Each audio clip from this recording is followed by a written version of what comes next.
Part 4. Why and how to use your metronome. Increasing the speed of the metronome gives you something to shoot for.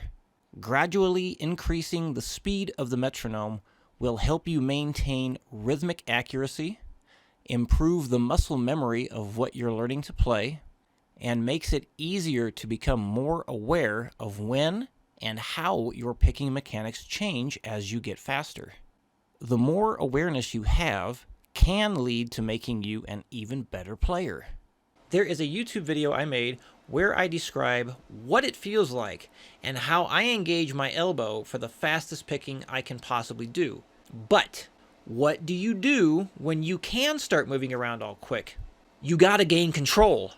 I could not play 16th notes beyond 300 beats per minute had I not worked my ass off by continually pushing myself with the metronome. My students continue to improve by following the metronome method my guitar teacher, Eric Morrison of Sac Valley Guitar, taught me. People I've never met have contacted me online to report a lot of progress with music they've been stuck with after they followed my metronome advice. If you want to make as much progress in the shortest amount of time possible, learn to use the damn metronome. If there was ever some magic pill to skyrocket your playing, it's metronome practice. But just like knowing how to practice correctly is crucial, how you use the metronome is also just as important.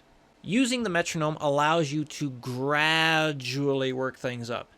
Slow speeds help you hear what you're playing, help you internalize the rhythm, and builds the notes into your muscle memory and subconscious. This is so important to do and necessary because you don't have time to think about every little detail when you're blazing it up on the fretboard. Just because your picking mechanics change as you get faster does not mean you should start at fast speeds. Again, you want to really drill into your mind how things are supposed to sound. You need your rhythm to be solid as you get faster and faster. If your rhythm sucks, everything suffers.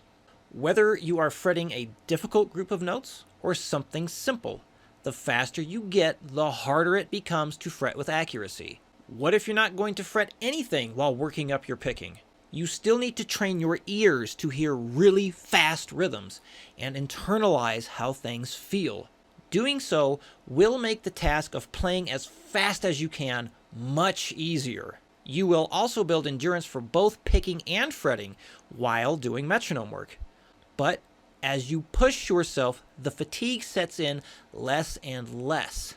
This will allow you to play for longer periods of time, and the greater your endurance, the greater the likelihood of you pushing yourself faster and faster.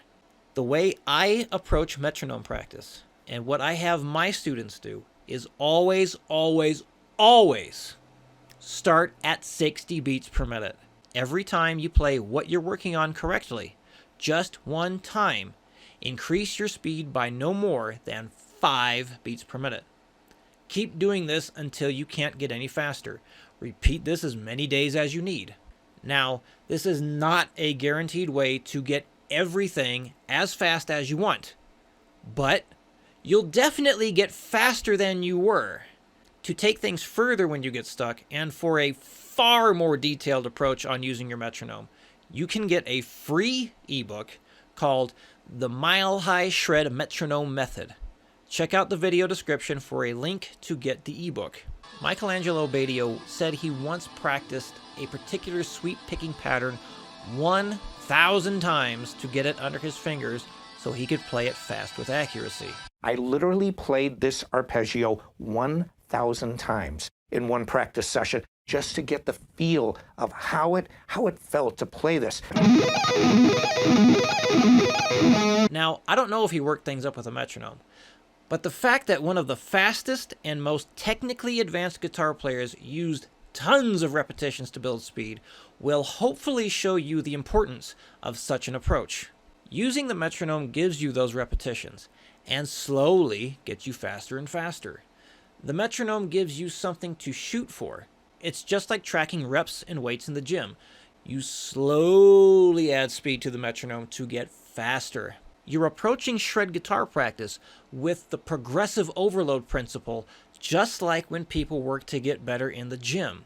By slowly pushing yourself faster and faster, you give your brain and body a reason to get going faster and faster. You definitely have to push yourself to some extent, or else you don't give your body a reason to adapt. You cannot increase your speed if you never try going faster than what feels normal and natural.